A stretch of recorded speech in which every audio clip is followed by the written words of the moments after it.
Hi guys, magandang araw, lalong-lalo na po sa ating mga kapwa security personnel. Welcome back po sa aking munting channel. So sa video ito mga 59 ay tatalakayan natin ngayon ang request ng ating subscriber tungkol po sa report. So siyempre mga 59, bago po yan, intro muna tayo.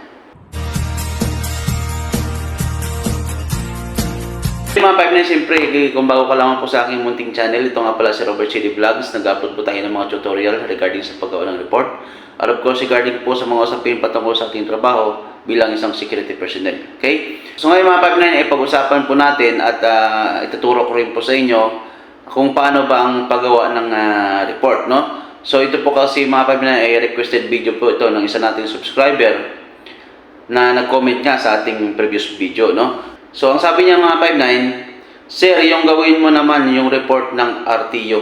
Okay? So, bilang isang security officer or isang security personnel, no? So, siyempre, meron tayong tinatawag na due process, no? So, kahit sabihin natin mga 59 na pasaway yung tao natin, yung subordinates natin, so, siyempre, bibigyan pa rin natin sila ng pagkakataon, no? Para magbago. Okay? So, para sa akin mga 59 bilang officer, wala tayong, inaalis ko yung karapatan ko na gumawa ng RTO report or RTO report or return to unit or return to office report, no?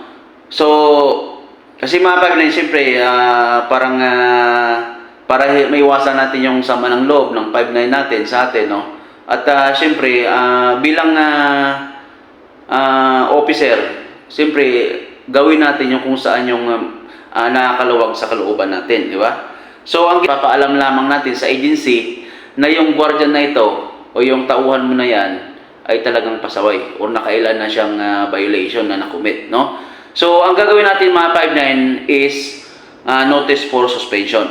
Okay? So, kumbaga, pangit kasi mga 59 na pakinggan na kumbaga doon pa lang sa detachment ay hinatulan mo na yung 59 mo or yung tao mo na tanggalin na kagad siya, no? So, siyempre doon pa lang parang nawala na siya ng karapatan. Okay? So, siyempre hayaan natin yung agency na magdesisyon kumbaga, no? Para sa guardian na yan o sa tao mo na yan. So, ang importante kasi mga 59 ay maipaabot natin sa agency na itong guardian na to ay pasaway talaga. So, ang gagawin lang po natin is notice for suspension. Okay? So, para kahit pa paano, ma-explain man natin or makita man ng guardia, for suspension lang siya. Hindi siya tinatanggal dyan sa pwesto na yan or sa area mo. Diba? So, mga 59, meron akong ginawang sample report dito patungkol nga po dun sa request ng ating 59, no? So, sample report lamang ito mga 59 para dun sa mga gustong matuto or para makuha na ninyo ng idea. Okay? So yun mga 59, ito yung ginawa nating sample na report, no? Regarding nga po ito sa notice for suspension, no? So yun nga sinasabi ko kanina mga 59, bilang guardia, siyempre meron din tayong karapatan na makamit ang due process na tinatawag, no? So kahit pasaway ng guardia, siyempre idaan pa na natin sa maayos na proseso or tamang proseso. Okay? So, ito mga 59, sample report lamang po ito, no? Para kahit paano meron kayong idea. Okay? So, siyempre, ilagay natin sa taas mga 59 yung pangalan ng agency natin. Okay? So, halimbawa, Aztec Security and Investigation Agency Incorporated. So, lagay nyo yung address sa baba. Kung mayroong cellphone number, lagay nyo dyan. O telephone number. So, pwede nyo po ilagay dyan. Kung wala naman, so, okay na po yan kahit wala na. Okay? So, sa baba, siyempre, ilagay natin yung date, for, from, subject. Okay? Sa date, no, halimbawa, May 10, 2026, siyempre kung kailan mo ginawa yung report na to. So, for, siyempre address natin sa ating operations manager. Okay? So, halimbawa, Mr. Edgar de Maculangan. Okay? Operations manager.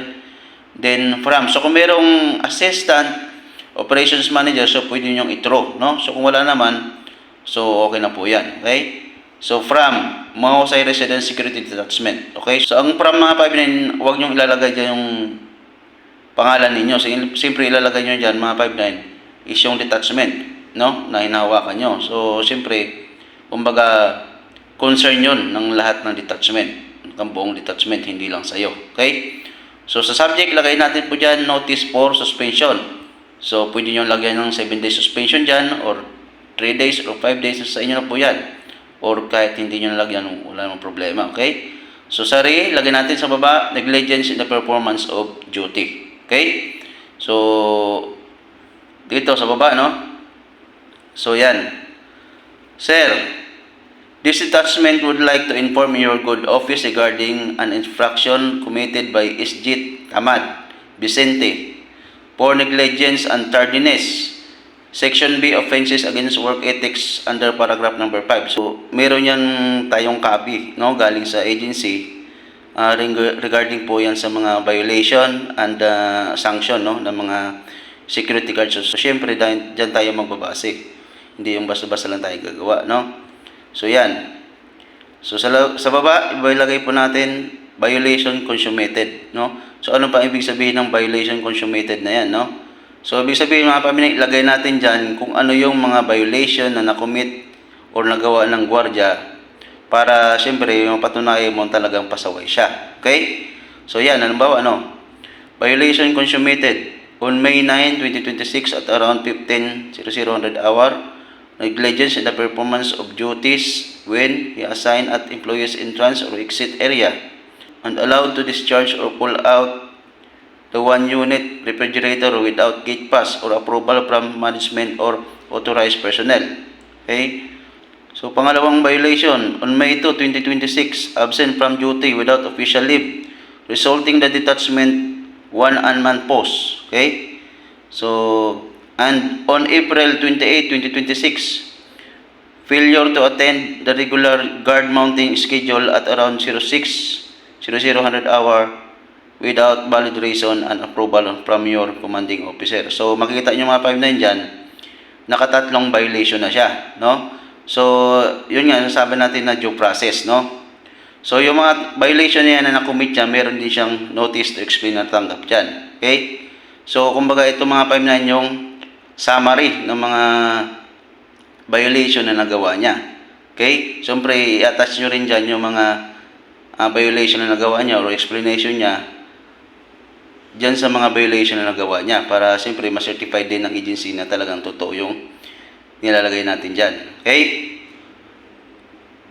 So, yun nga, sinasabi natin kanina mga 5-9, dinadaan natin yan sa due process. So, ibig sabihin, nakatatlo na siya. So, meron kasi tayong tinatawag na first offense, second, and third offense. So, siyempre, mga tatlong offense niya, siyempre, kailangan natin bigyan na ng disciplinary action. Okay?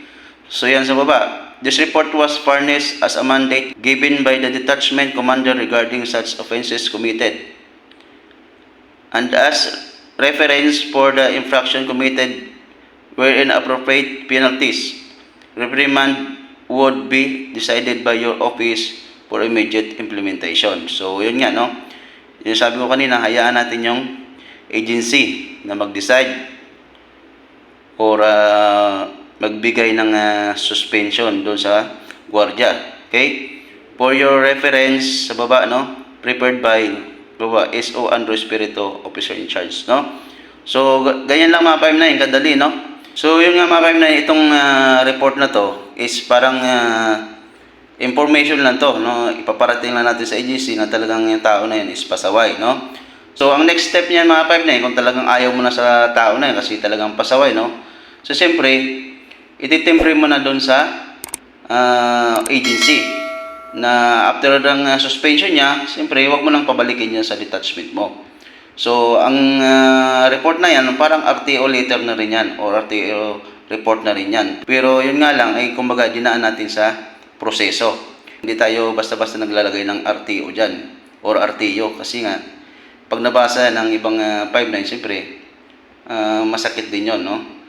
Mamaya hindi pa kayo magkasundo, magkaroon pa ng hindi maayos na pangyayari, no? So, yun mga 5-9, no?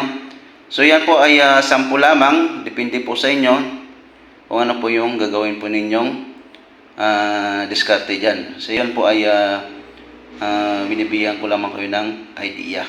Okay? So yun mga 5-9, sana po ay nakatulong sa inyo ang ginawa kong report at sana po ay nabigyan ko kayo ng kunting idea, lalong-lalo na po doon sa mga baguhan ng mga officer na nakakaranas ng mga 5-9 na talagang pasaway. So sana po ay nakatulong sa inyo ang ginawa nating sample na report. Okay? So yun lamang mga 5-9. Maraming salamat po sa patuloy na pagsuporta at of course panonood sa ating mga video. Sana po ay hindi kayo magsawa. Kung meron pa kayong nais na matutunan or gusto nating gawa ng video, i-comment nyo lang po mga 5-9 sa comment section para ma-address mo natin yung inyong mga concern. Okay? So yun lamang mga 5-9. Maraming salamat po. God bless us all.